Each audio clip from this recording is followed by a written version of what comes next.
Ladies and gentlemen, today I'm going to be talking about why I think giving free value is actually a negative and it's becoming saturated to give free value.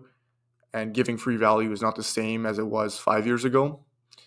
And I'm going to be pretty much telling you why, in terms of free value, the different mechanisms you use, like, oh, I'm going to use school, they're just all a waste of time and you probably shouldn't be giving free value and what you should do instead to actually get clients for your coaching business. Okay, so let's jump into it. So right now the market is pretty much kind of been in a weird state. Okay, so people have been making lots of different forms of giving away free value, thinking that these things will allow them to receive some sort of reciprocity with whoever consumes the free things that they give out. Okay, Alex Hormozi and so many of the online money guys in the space have told you that the more you give, the more you get, and that you just have to give more free value so then you will get back more in return. Okay? They tell you that if you're not making the amount of money you want, you're simply just not giving enough away, and that the amount of money you make is in direct correlation with that fact. And if you're not, then your stuff that you're making is just not good. Like it's bad free value or whatever. But first of all, what the hell, like what does value even mean if it's free? Okay, are you helping someone? Do you really think a free PDF on how to lose weight is actually going to change someone's life when the success rate on free value is less than 0.001% and the action rate is less than 0.01%? That means out of every 1,000 people who consume a free asset, only one will take action. Okay? So value is meant to provide a benefit. Value is valuable. It's beneficial. But if it makes people feel good temporarily because they received something for free, perceived value is high. Oh, I feel good because I received this for free, but it actually provides no value. Okay? Where's the benefit? Okay? So again, all the online money guys have been preaching, give away all this free stuff in order to receive. This concept of giving away free value was recognized commonly around probably 2 to 5 years ago by, I want to say, Alex Hormozi, Russell Brunson, a lot of guys who are like, oh, okay, this is a new method to stand out because the online coaching space, the online influencer space or whatever is so saturated. Therefore, we have to do this in order to stand out. Okay? And the thing is, for the past 2 to 3 years, the entire concept of giving away free value has been adopted by everyone. Everyone is like, yep, this is common. You have to give away free value in order to stand out. It's just common knowledge. Okay? And coaches online have commonly endorsed this idea as common practice. And even I fell into the trap of genuinely thinking the more value I give, the more of a chance I will get to close prospects. Okay? And what happens is because we're in such a crazy saturated market and like there's so much competition, you have to do things that are so outside the box. And these are just one of the schizophrenic things that someone came up with. Oh, you just got to give more free value. Okay. And like I said before, I've made several mechanisms on school, positioning school as a free method to get clients. What this usually resulted in was the following. Okay, this is the process of what happened when I gave away free value. Okay, so number one, you set up a free course or a free thing to give potential prospects. Okay, you push eyeballs to this free thing. Less than 1% of the viewers actually finish the course or take it seriously. 99% of the viewers were coming in with a high point of pain, and the free asset distinguished their pain and motivation to potentially even take the next step. This is a big one. A lot of people who come in and are doing a free asset, they're in like you have to think their brains are monkey brains. Okay? They're in they have a little bit of anxiety because they don't know which business model or whatever or how to lose weight. And then they come and see your free asset and just have access to it. And then that resolves their pain. And then their motivation to take the next step is distinguished. Okay? And then you reach out to the people who were in the free asset and try to push them towards a sales call. You find out you're barely able to book anyone into an actual appointment. And the people you book in are more coming to look around, as you mostly have to lie to them what the call is actually about. you frame the call as like a free consulting call or a free fat loss call or a free walkthrough call, or show them that how they can, here, let me show you my back end in the process that I could show you how to make money for free or lose weight for free or whatever coaching offer you're doing. Okay. And then you're quickly met with objections and sales resistance, or more commonly prospects that you don't even want to work with. Okay. So you're just you're getting a lot of objections. I want to think about it, whatever, and then you're getting people who are not even ideal customers. Okay, because of the initial setting it up as a free thing, etc., and you're getting the wrong sort of people to view it. Okay, you're getting the people who are coming in on a low commitment basis. The barrier to entry is so low, so anyone can join. Wrong sort of people, wrong sort of mentality, no commitment. They're expecting to get results like this. And then the people who you even, let's say even you were to sign people like this, do you think they're actually going to like put an effort into the actual process? Probably not. Okay. So a lot of online coaches are following this method and become quickly discouraged because they genuinely put tons of free value into assets and expect people to value it as they value it. Okay. This is a big delusion, especially in marketing. Oh, I like how my ad looks, or oh, I like how this content looks. That doesn't matter what you like. What matters is what works. Okay. This genuinely leads a lot of coaches trying online coaching for months, being able to barely make money, and then quitting shortly after. Right. So I know a lot of online coaches who have tried online coaching for like maybe a couple months, make barely anything, maybe nothing, and then they just quit. It's almost like and then quitting shortly after, right? So this method right here is kind of like giving a girl everything before you get anything from her, okay? She's going to treat you commoditized. It's going to be a low commitment relationship. She's not going to value it that much. Even if you do try to close that deal, it's going to be low commitment after as well. So how you start a relationship is a lot of the times how things are finished, okay? So now let's talk about supply and demand. Let's talk about kind of what the potential solution is for this, and kind of why I think that this is saturated all in all. Okay. So I want you to think about something from a basic business perspective. Okay. Roofing companies. Okay. Very basic business model. You have a roof, it needs fixing, it's leaking, you got to go fix the roof. Okay. Do you think roofers have to make free value in order to receive customers? Do you think they have to go make an educational asset? Or do you think that someone will just be in a point of pain? They say, hey, I'll come take a look at your roof. And then they give them a quote and the price. Okay. Most businesses historically have not operated this way with free value. And it has only been observed to be done in hyper competitive markets where people cannot cope with the fact that there's been so much competition. So then they literally become schizophrenic. Okay. So what happens is there has never been a point in history in business where people have had to make free value, okay, to compete. But what happens when markets are so competitive, you have to become like you don't have to, but people become schizophrenic because nothing they're doing is working because the market is just so crowded. Okay. So it's kind of like this. I'll give you an analogy. So you go up to a girl and you try a pickup line A.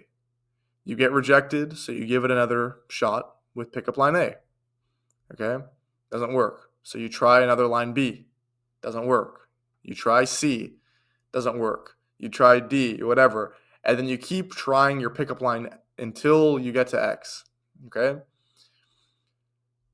After this process runs over and over again multiple times, you start to become extremely delusional. You start to think it's not the pickup line. You think it's other weird niche topics that have nothing to do with the girl. Oh, it's my shoes. Oh, it's my eye color. It's my height. It's my, the way my, pants look on my legs. I don't know.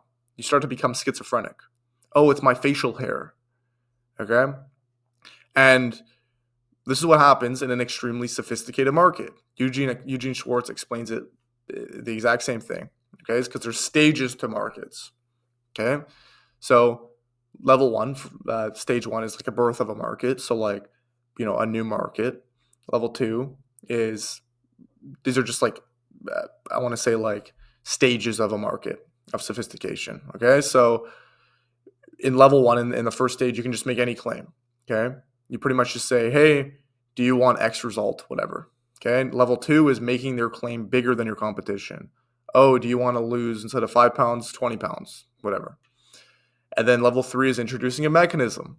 Okay. Do you want to lose 30 pounds through not eating any vegetables?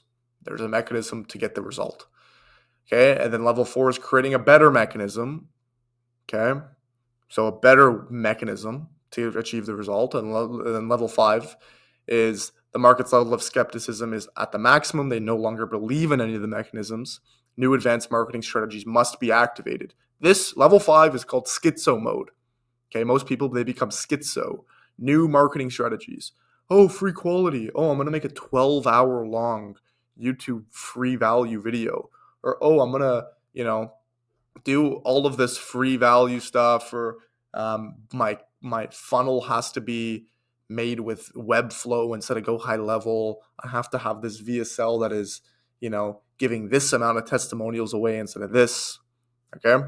So all I'm trying to say is that it's not necessarily that like giving free value is right or wrong. It's just people are in markets that are so contested and so crowded that they become schizo and they think that that is the problem they have to solve rather than specifically the market.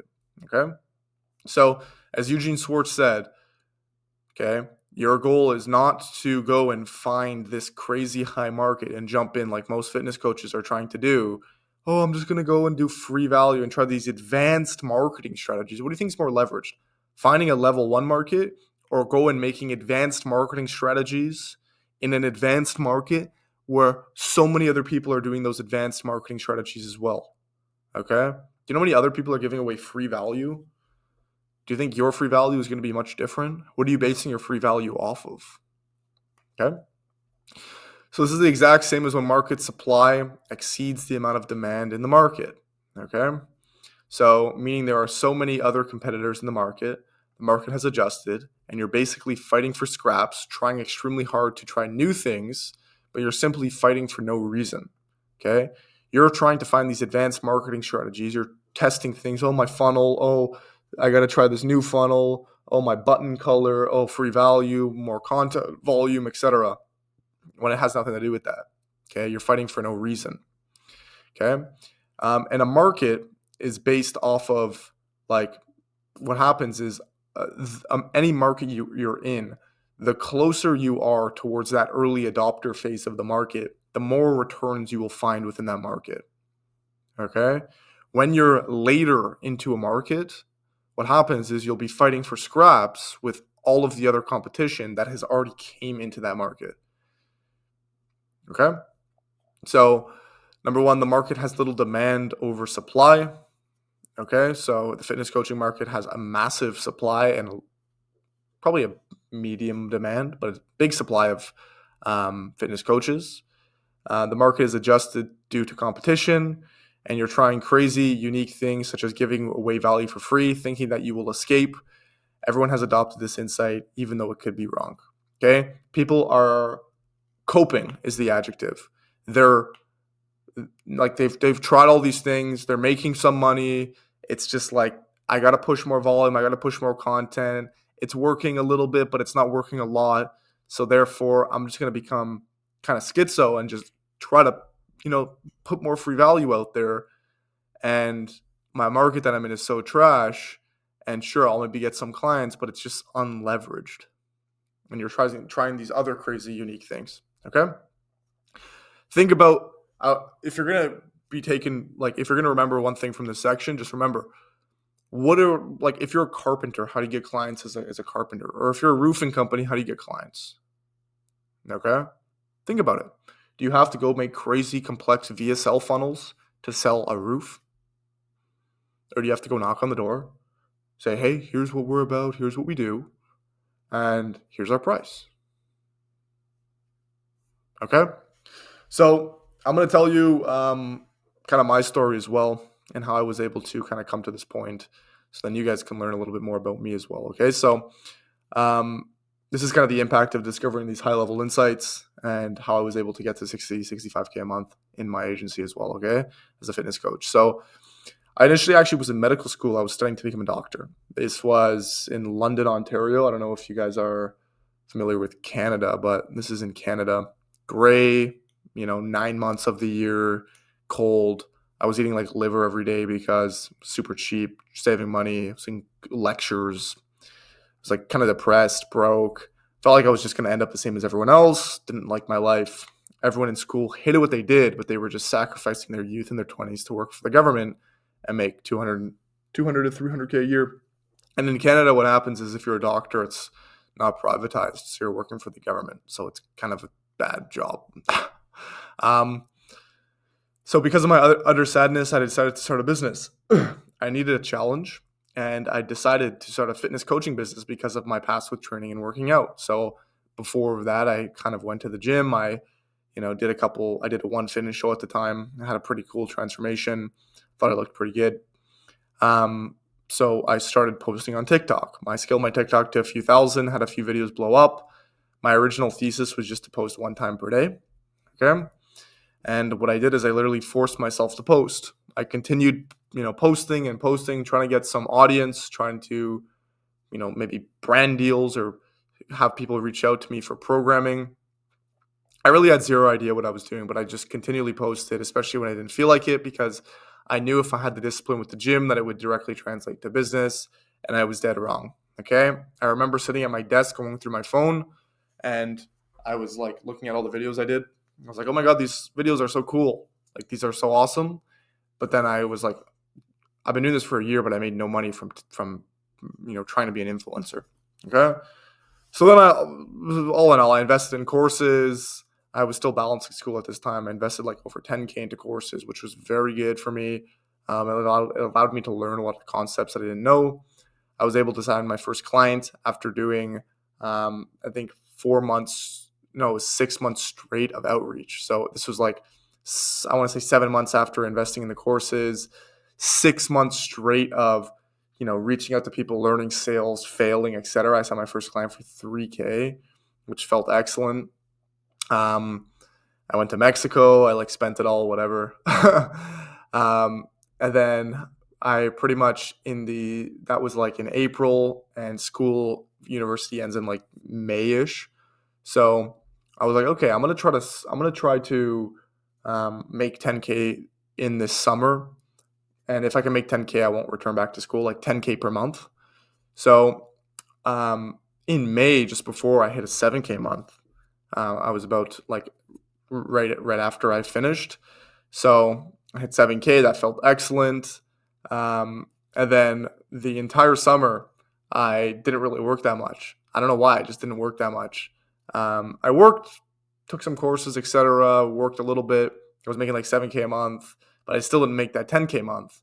But literally 2 weeks before I was supposed to return to school, I had a 17K month, which was excellent. Let me see if I can find a screenshot. I had a 17K month, so I didn't return back to school. I bought a Rolex at that time, which was kind of like literally half my money, half my net worth.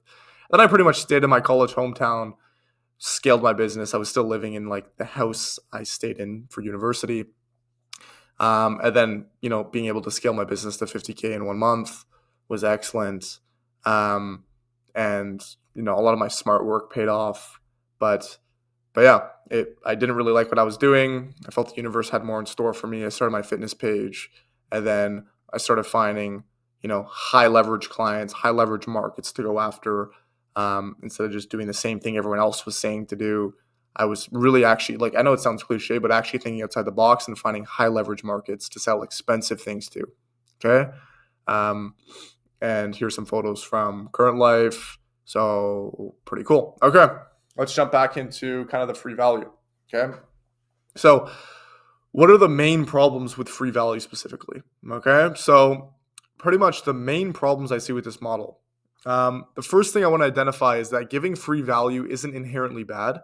It's the way people frame free value is the problem, and also what others are doing. Okay. So number one, when things are free, consumers are smart enough to realize 90% of the time that this information is given away with an incentive expected back from them. Okay. almost like a gym giving away free classes. They're going to pitch you at the end of the session. Even the best advertisers on the planet try to make their ads not look like ads. They're constantly trying to disguise themselves. Okay? So many people, oh, here's my free training video. Here's my free training walkthrough call, free whatever. So I can show you how to implement this in your business. Consumers are smarter than we think. And they've been pitched multiple times in the past and potentially have gone through funnels like this. So they know that there is an outcome to this. Number 2, when lots of people are already giving away free value, the value of your free value decreases. This means you have to compete in the arena that others are already in. It doesn't seem too optimal. You will have to out quantity and out quality the competition. This places you into a commodity trap. You are now commoditized, giving free value at scale.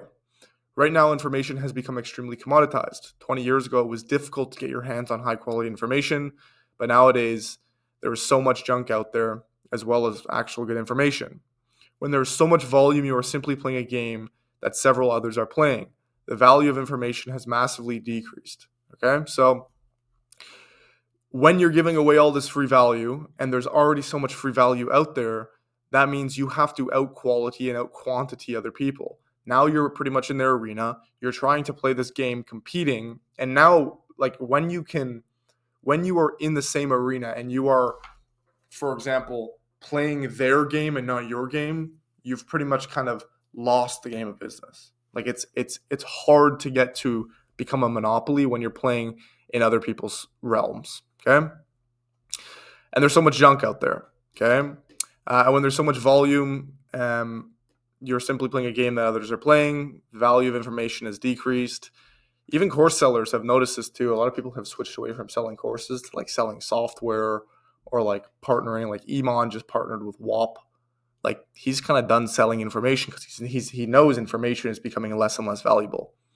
Okay, even with AI, it's becoming even less valuable. Okay.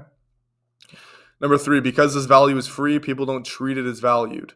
You can have an amazing free school community with tons of value, but subconsciously, because there is no barrier of entry and anyone can just join, people will just treat it as low value and won't want to care and commit to the process. People have much more value associated with things that they genuinely have to put in work for. Are you going to want to drink a wine that's $1,000 or for free, given the option that they are both free?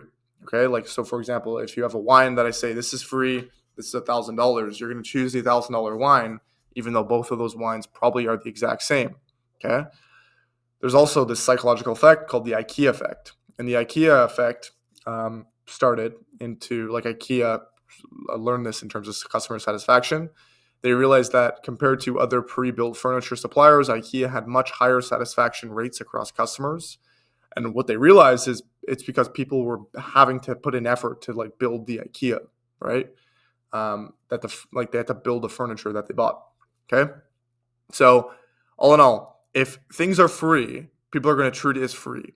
If things are hard to get, and even if it's like hard to get, not even in terms of money, but like in terms of effort, in terms of sacrifice, in terms of like whatever, pain, etc., then people are going to treat it on a higher regard. Okay.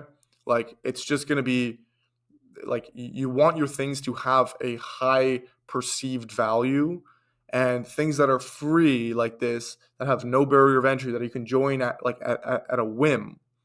Okay. People are not going to take it seriously. Okay. And then the last point, perceived value versus absolute value. So when people even get to the level of consuming your free content, they're not literally valuing it on an absolute level. Okay. We want things that are valued at X to be perceived at a value of X. Okay. Consumers will often have a deflated perceived value of your free value. Okay. So what I mean by consumers will often have a deflated perceived value of your free value, meaning they will think less of what your value of your product is or your free thing is. And that leads to them not listening and you just being another person that they forget about. They'll maybe click on it, watch 5 seconds, and then forget about it because it doesn't hook them and entertain them or give them dopamine. Or we'll even have an inflated perceived value.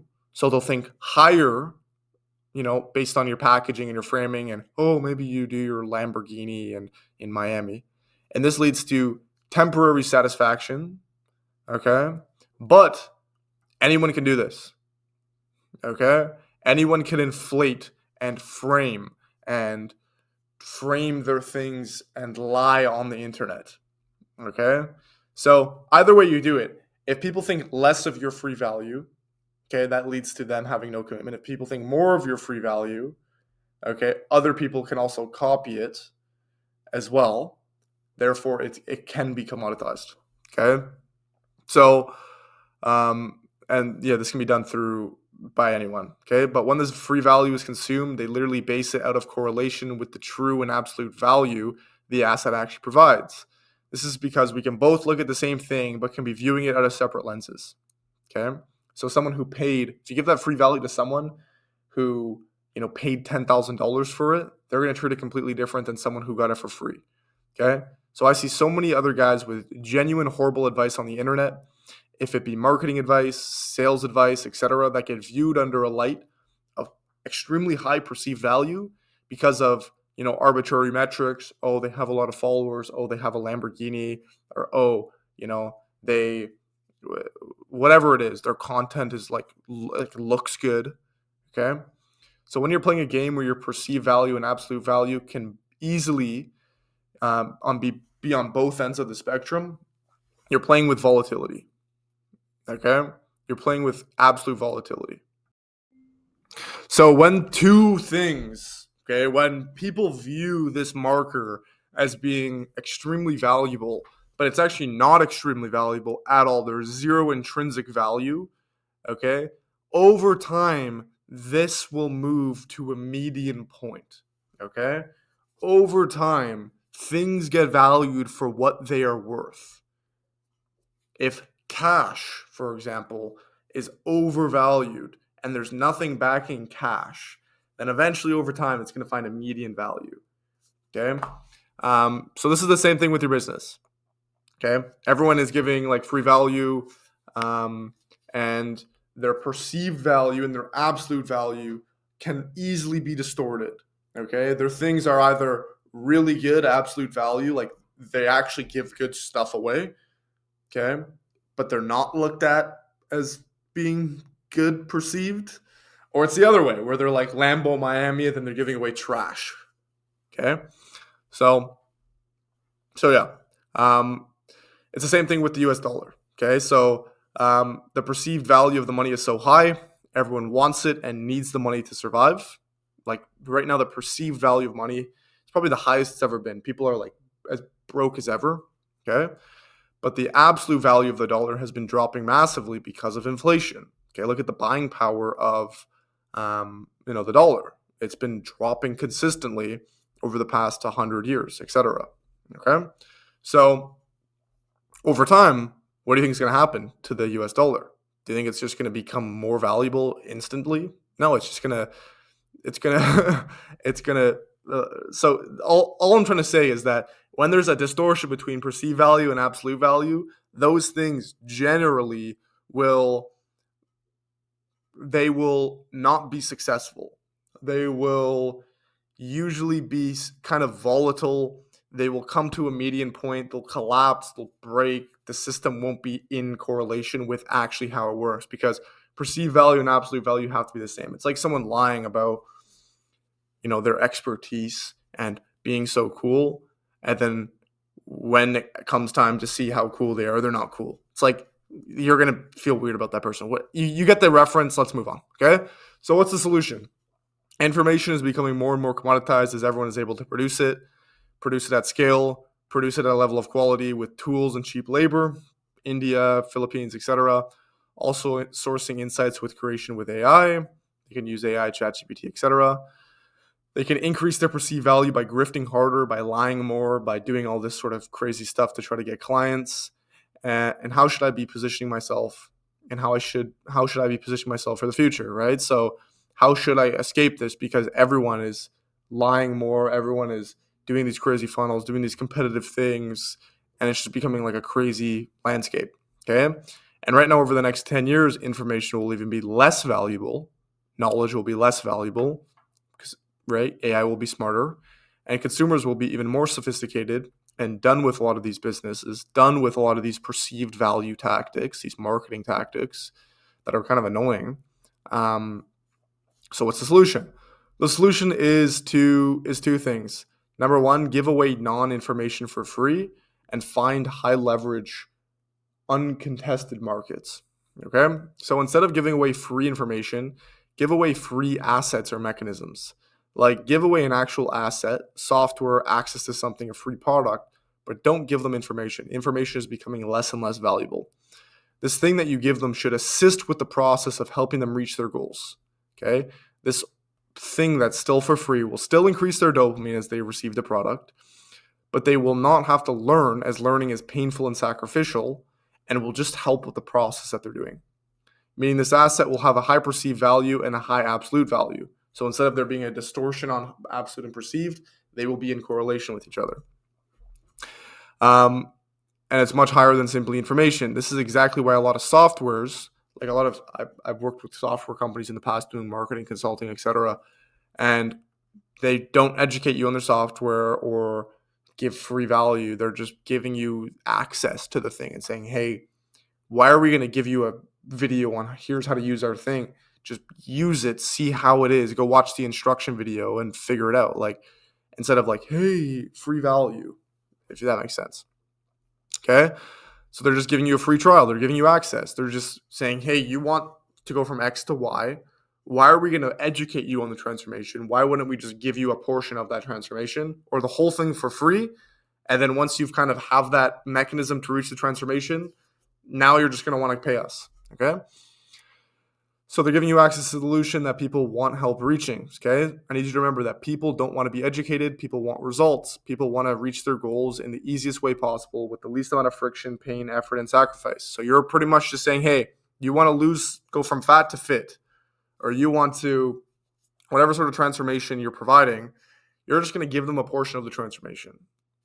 If that's what you're going to be doing with this. Hey, here's access to the diet. Here's access to, a portion of it. Okay. So in order to gain trust, start giving free knowledge and start giving people a portion of the transformation already. People just want the transformation. People don't want, knowledge. People don't really care about knowledge. People just want results. Okay. At the end of the day, people just want to make the transformation. People don't care how they lose weight. They just want to lose weight. People don't care how they make money for the most part. They just want to make money. Okay.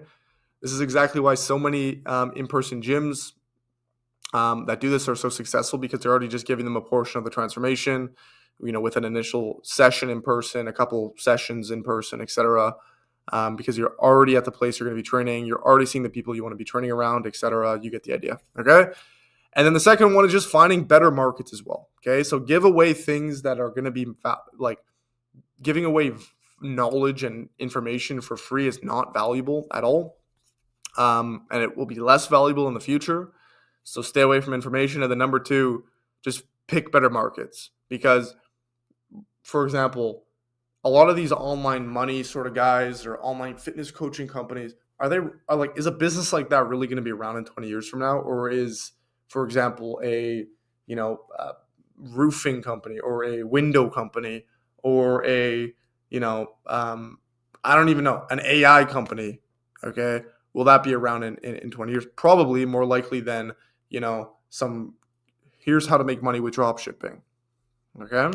So the biggest solution, the most leveraged solution I can give you is just picking better markets. Because remember, if you're in a good market, you will not have to do crazy offers. You will not have to make crazy guarantees and find crazy ways of getting clients. You won't have to. All you'll have to do is present your offer and your price, which is your price, and then go and make money. Okay. I need you to think, does a roofing company, for example, are they going and saying, hey, here's free value. Here's our free guide to roofing and what our VSL funnel? No. Or a free school community for roof? No. Hey, let me go take a look at the roof. I'll give you a price. This is what we do. Boom. Just give them a little bit of information about what you do, and that's it. Boom, done. Okay? So crazy competitive markets have to do these crazy tactics. Uncompetitive markets don't. So you want to try your best to be in a market where you can be a monopoly, and you're probably not going to when you're in markets that are extremely competitive. You want to find places where you can win at all costs. You can win. Okay? So go find a market that you can win in. It may not be fitness coaching. It may not be fitness coaching. It may be another market. It may be something else, but you may have to find another market. There is still ways to do this in fitness coaching, but it may be a sub niche or a niche that is not as competitive within fitness coaching. So go find those. Those are your highest leverage things that you can be doing. And I hope you got value from these. If you need help with this process, go book a call with me. I help fitness coaches online. I'm probably going to just give you kind of a better market to go in initially, point you in the right direction, show you how everything works, and give you kind of the insights in order to do this yourself. And yeah, thanks for watching.